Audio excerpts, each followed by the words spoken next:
Coucou tout le monde, on se retrouve aujourd'hui pour mon top 10 séries. J'espère que celui-ci va vous plaire et n'hésitez pas à me dire en commentaire quelles sont vos séries préférées. Il y aura aussi une petite annonce de fin de vidéo, donc j'espère que vous allez rester jusqu'au bout, il y a pas mal de choses à découvrir. Donc pour la première série, je vous parlerai de Game of Thrones. Pour ceux qui ne connaissent pas, c'est plutôt dans un genre fantasy médiéval. Et pour les autres, j'espère que vous aussi vous attendez impatiemment la sortie prévue pour le 14 avril de la dernière saison. Donc pour resituer un petit peu l'histoire, c'est plusieurs familles qui se battent pour récupérer le pouvoir et donc le trône de fer. Pour ma part, j'ai déjà 1000 idées en tête sur la fin possible de cette série. Je crois vraiment que je pourrais vous en parler pendant toute une vidéo, parce qu'il y a des choses à dire. Je dirais que sans aucun doute ma famille préférée est celle des Stark et mon personnage principal préféré c'est Arya parce que c'est un personnage très attachant et j'aime beaucoup l'évolution qu'elle a eue tout le long de la série. Et vous, quelle est votre famille préférée et aussi votre personnage ? Deuxième série coup de cœur pour moi, il s'agit de Stranger Things disponible sur Netflix. Alors pour résumer un petit peu, Stranger Things c'est un enfant qui se fait enlever par une force mystique et la ville va essayer de découvrir ce qu'il se passe vraiment au cœur de la ville, si je peux dire. Donc cette série allie un mélange de deux mondes. Vous avez d'un côté le monde surnaturel et notre monde, mais dans une ambiance années 80. Je trouve que dans cette série, l'ambiance est très pesante et oppressante, mais j'ai quand même eu un gros coup de cœur pour le personnage de Dustin que je trouve très attachant et très drôle. La sortie de la saison 3 est prévue pour le 4 juillet, donc dites-moi en commentaire si vous avez vu Stranger Things et surtout si vous avez aimé. Troisième série coup de cœur, il s'agit d'Atypical, donc disponible sur Netflix. Atypical est l'une de mes séries Netflix préférées. Elle est plutôt illustrée dans le genre comédie et nous parle d'une maladie qui est l'autisme. Connaissant un petit peu la maladie, je peux dire que le sujet est très bien maîtrisé et ce qui se passe en fait c'est que dans ces épisodes-là on va suivre donc la famille qui est assez déjantée et je l'aime beaucoup pour ça. Et on va voir l'évolution de la maladie mais aussi l'évolution des personnages face à tout ça parce que notre personnage principal grandit et donc évolue pour devenir un adulte. Et donc ce que j'apprécie vraiment dans cette série c'est la mise en scène qui nous montre un vrai quotidien comme si c'était une vraie famille. Et je trouve que c'est très bien pensé de pouvoir permettre aux gens de découvrir la maladie dans une famille normale. Je peux vous dire déjà qu'il y aura une saison 3, elle est prévue, elle doit même être en tournage et il y aura 10 épisodes. Je sais pas si vous avez vu Atypical, n'hésitez pas à le dire en commentaire mais je vous recommande vivement cette série. Maintenant parlons de Sex Education, une série qui a fait parler d'elle au début de l'année. Donc c'est aussi une série Netflix, je regarde énormément de séries sur Netflix, même si maintenant je touche un peu à Prime Video, tout ça. On en reparlera bientôt. L'univers de Sex Education est plutôt old school et très british. Et là t'entends mon accent de merde. Elle porte très bien son nom.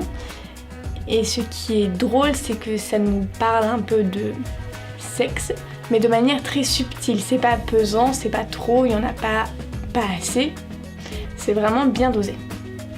Dans cette série, je dirais que mon personnage principal c'est Maeve parce qu'elle a une histoire très touchante. Le fait de découvrir aussi le personnage de cette façon rend la chose un petit peu plus concrète.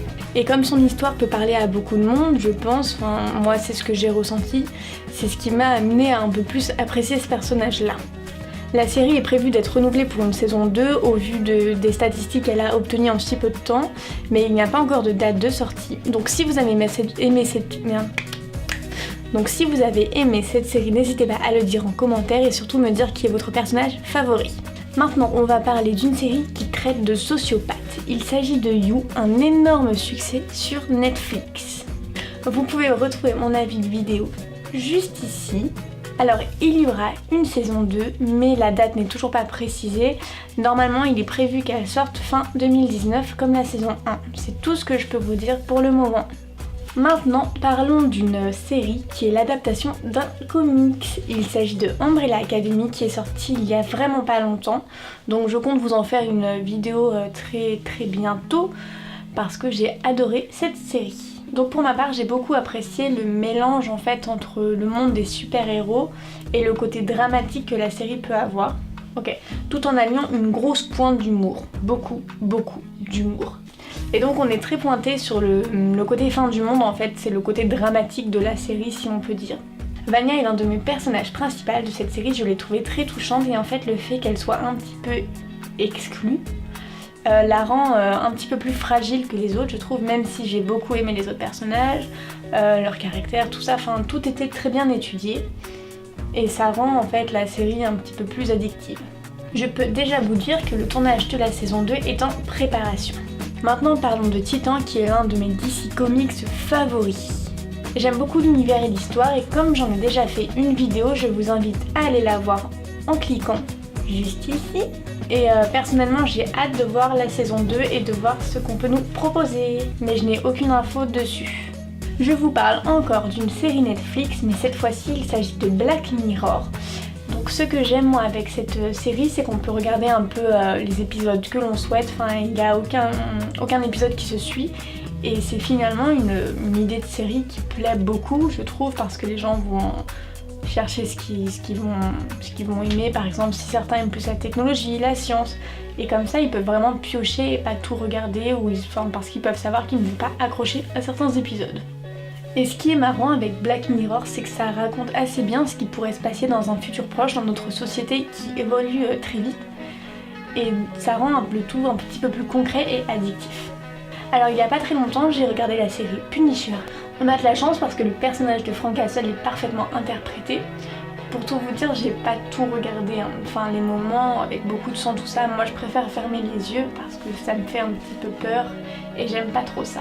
Donc c'est quand même un très bon mélange d'action et d'ultra-violence. Bon, quand je vous dis ultra-violence, c'est beaucoup trop là. Il faut savoir doser quand même, hein. Donc on s'est un petit peu renseigné et il n'y aura pas de suite sur cette série parce que Disney vient de racheter Marvel et c'est vraiment dommage pour la qualité qu'on nous avait proposée en saison 1. Alors dernière série présente sur mon top 10, je vous dirais qu'il s'agit de Sabrina l'apprentie sorcière qui n'a vraiment rien à voir avec ce qu'on a pu nous proposer étant enfant. Donc j'apprécie le côté sombre qu'on veut donner à la série et pourtant très coloré que Sabrina apporte et son univers. Ça donne une certaine touche à la série. Le personnage de Sabrina rencontre des soucis que chaque ado de 16 ans peut rencontrer, mais elle a aussi le côté sorcière qui grandit finalement. Et c'est vraiment ce qui impose le contraste de cette série, parce qu'une ado de 16 ans ne devrait pas vivre cela. La saison 2 est prévue pour le 5 avril et entre Game of Thrones et Sabrina, vous allez pas me voir beaucoup. J'ai vraiment hâte de découvrir en fait toutes les saisons qu'il va pouvoir y avoir sur Sabrina, mais aussi sur Game of Thrones, tout ça. Enfin, cette année est prévue beaucoup de séries qui sont très tchatcheuses. Voilà, donc c'est déjà la fin de cette vidéo. J'ai juste une petite annonce à vous faire avant de vous quitter. Donc je viens de vous parler de la cagnotte réalisée par le super Juju qui monte et qui réalise toutes mes vidéos depuis le début. Cet été, monsieur a un tournage pour un long métrage avec ses camarades d'école. Et pour cela, ils ont créé une cagnotte, donc ils ont vraiment besoin d'aide. C'est vraiment un projet très intéressant, je trouve. Je vous mettrai le lien dans la barre de description. Donc n'hésitez pas vraiment à partager autour de vous, même ne serait-ce qu'à donner 2 €, c'est toujours 2 € de prix. Enfin, ils ont vraiment besoin d'aide pour un super projet. En plus, ils comptent projeter ça dans des salles de cinéma s'il y a des possibilités. Enfin, c'est vraiment un gros projet. Et l'idée, c'est de faire de leur histoire une vraie possibilité, enfin que ça reste pas en suspens quoi. Donc on compte vraiment sur vous. Je vous fais 1000 bisous et abonnez-vous.